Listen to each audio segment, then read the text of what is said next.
Halo guys, jumpa lagi dengan gue Davin dari Workshop Elika Otomotif. Hari ini kita mau bahas sebuah Honda terbaru ya. Ini adalah Honda Civic FE, generasi ke-11 dari Honda Civic yang udah turbo. Nah, di saat semua orang lagi pada hype dengan Civic Type R yang baru ya, itu adalah Civic Type R generasi 11 juga, tapi tipenya adalah hatchback dan juga manual. Nah, hari ini kita mau bahas adeknya nih. Ini adalah Civic yang sedan ya. Jadi cuman ada satu tipe nih yang di Indonesia ini sedan doang nih. Jadi kalau kita mau beli yang hatchback di Indonesia sayang nggak ada.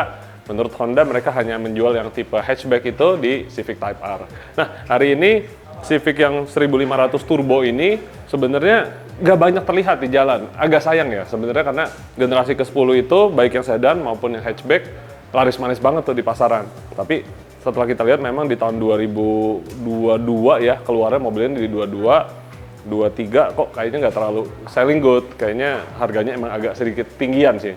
Nah, tapi hari ini kita mau bahas mengenai performance upgrade-nya dan juga kenaikan power-nya, seberapa worth it sih mobil ini untuk dimodifikasi. Kita udah ada modif nih, sedikit parts ya. Jadi downpipe-nya masih menggunakan standar dulu karena dia nggak mau terlalu berisik. Dia maunya tapi performance-nya udah bisa kayak stage 2. Jadi yang kita udah ganti di sini, kita bisa lihat ya, menggunakan stage 1 intake system dari PRL. Jadi intake pipe-nya sudah diganti. Air filter dalamnya juga sudah menggunakan PRL. Intercoolernya sendiri sudah diganti juga. Standarnya masih menggunakan plastik ya, kecil gitu seperti Civic Type R, Civic hatchback yang Civic sedan lama juga masih nggak bagus intercoolernya. Ketika kita sudah mau upgrade performance, kita naikin power, kita butuh pendinginan lebih bagus. Yang terakhir kita ada ganti juga busi ya. Jadi businya itu menggunakan HKS yang bisa tahan boost lebih tinggi, titik panasnya lebih bagus, dan juga di sini terakhir ada oil cast tank Shimota. Kita pasang buat nangkep udara panas dan juga oil vapor ya, sehingga yang masuk ke pembakaran itu udara bersih, kotorannya semua ditampung di situ. Itu semua tadi udah dipasang, lalu terakhirnya apa yang nggak boleh ketinggalan? Tentunya ECU tuning. Jadi semua parts itu tadi udah diganti segala macam, tapi itu kan semua ECU standar tuh dibikin untuk part standar. Ketika kita udah upgrade gini segala macam, untuk dapat hasil optimalnya, tentunya kita butuh yang namanya remapping ECU. Nah, sebelumnya di mobil ini kita sudah pernah coba dengan software yang lain ya, tapi nggak terlalu bagus hasilnya karena secara editornya sendiri banyak yang ibaratnya kita rubahnya apa, tapi ininya nggak berubah gitu. Nah, makanya sekarang kita menggunakan Hondata Flash Pro, karena kita sekarang udah jadi distributornya Flash Pro Hondata untuk Indonesia. Jadi kita bisa melakukan ECU tuning di mobil ini tanpa kalian harus membeli alat Flash Pro-nya. Karena lumayan ya, dari alatnya sendiri aja sudah mau hampir sekitar 15 jutaan, dan itu belum termasuk custom tuning. Nah, di sini jadi kita kasih kalian alternatif buat yang nggak butuh gininya, tapi kalian mau ngerasain tuningan Flash Pro di mobil kalian bisa dapetin tuningan Flash Pro ini di workshop kita, sehingga kita bisa langsung tuningin sesuai dengan spek yang kalian butuhin dan juga tenaga yang kalian targetin.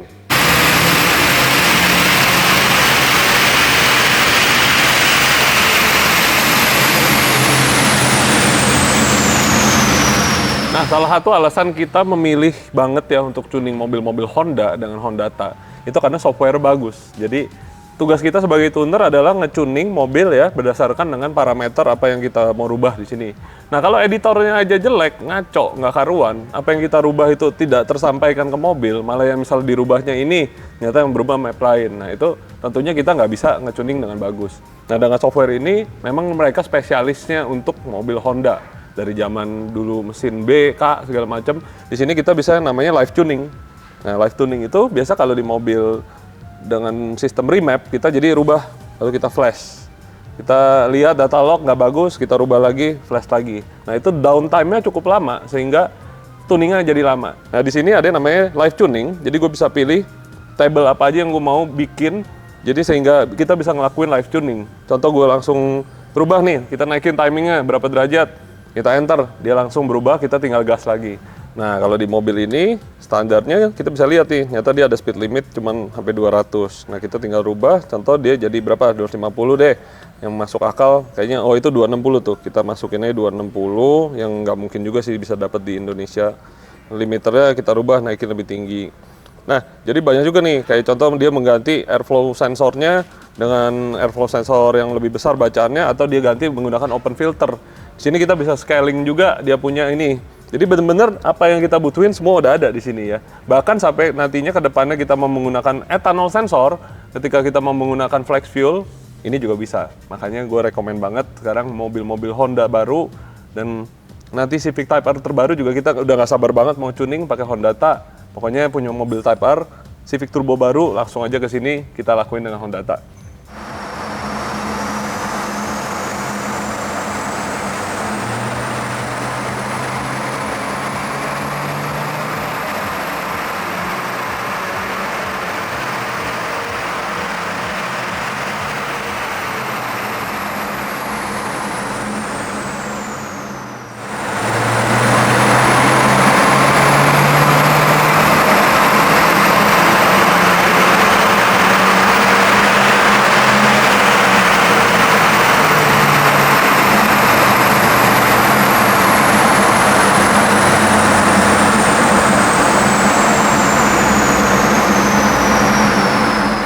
Nah sekarang kita lagi proses ngelakuin reflash ya ke mobilnya.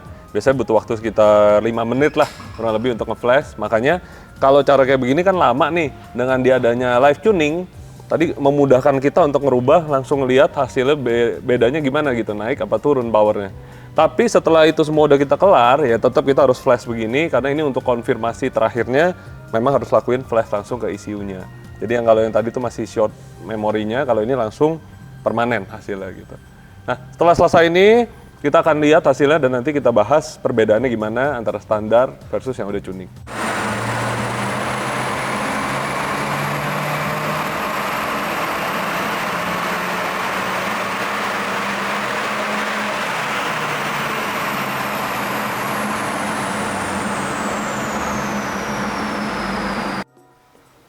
Nah, tadi kita udah lakukan custom tuning di mobil ini, hasilnya ternyata luar biasa banget ya. Jadi langsung aja kita lihat hasilnya gimana. Yuk.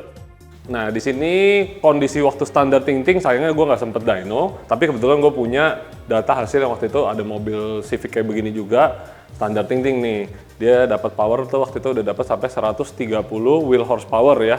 Nah, yang ini yang udah diganti-ganti parts, hari ini kita bisa lihat kita udah dapat sampai 139,8, jadi udah naik 10 wheel horsepower, ganti intake, intercooler, knalpot, tentunya pasti harus ada naik power ya, kalau tambah turun kan sedih juga.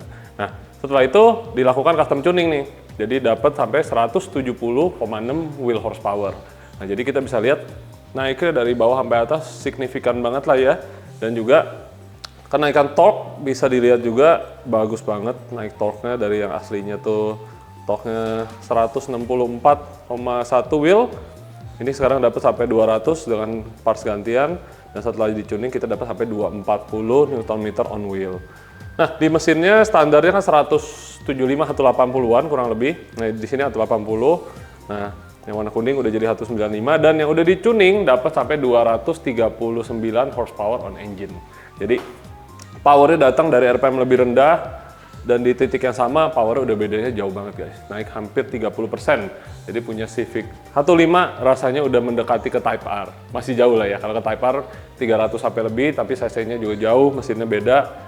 Dan yang pasti emang di mesin ini sebenarnya limit dari mesin masih jauh, kita masih bisa ganti turbo, ganti tambahin flex fuel, tapi sayangnya CVT-nya agak menjadi satu titik lemah. Di sini makanya kita nggak mau nge-push lebih lagi, walaupun kita tahu sebenarnya 250 mah possible banget, tapi nanti gearboxnya jebol. Ini mobil baru, jadi masih sayang untuk dioprak-aprik sampai ngancurin gearboxnya kayak begitu. Nah, di push sampai segini tinggi, sebenarnya tujuannya buat apa gitu kan? Yang pertama, sebenarnya yang bisa didapat itu lebih irit bahan bakar. Jadi kenapa bisa lebih irit? Karena yang tadinya contoh kita harus ngegas sampai RPM 4000, 5000. Sekarang dengan RPM 2000, 2,5 aja, power torsi udah sama. Jadi buat apa kita ngegas RPM tinggi-tinggi lagi? Kalau di tol, colek dikit, 2,5, 3000, speednya naik terus. Nah, disitulah bisa terjadi penghematan bahan bakar. Yang kedua, udah pasti nambah kita percaya diri lah ya, waktu kita overtake orang, waktu kita mau kencang, mesinnya udah nge-push power lebih gede.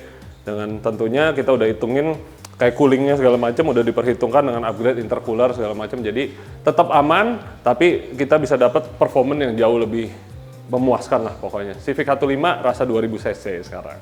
Nah, jadi buat kalian yang punya Civic ini, walaupun gue tahu sedikit banget yang punya ya mobilnya, tapi buat kalian yang punya, apabila tertarik langsung aja guys bawa ke sini ya. Jadi udah ada hasilnya langsung, partsnya plug and play semuanya bisa balik lagi standar dalam waktu 1 hari. Jadi nggak ada yang dirusak-rusak, dipotong-potong, di solder apapun dilas-las, semuanya plug and play.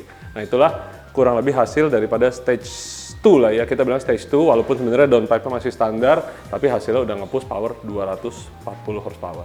Nah, kedepannya mungkin masih ada lagi customer-customer kita yang bakal bangun begini. Nantinya kalau speknya ada berbeda, hasilnya pun lebih bagus, kita akan bikin lagi videonya supaya kalian bisa tahu kurang lebih parts apa lagi yang bisa ditambah lagi di mobil Civic Turbo FE 2022-2023. Nah, buat kalian yang berminat datang, jangan lupa lakukan dulu reservasi ya. Caranya cuma tinggal klik link yang ada di profil Instagram kita @elika-automotive. Situ ada tombol link. Nah, di situ klik dan ada reservasi. Masukin datanya biar kalian waktu datang udah tersedia tempat buat mobil kalian. Oke, kalau gitu sampai jumpa di video berikutnya. See you guys.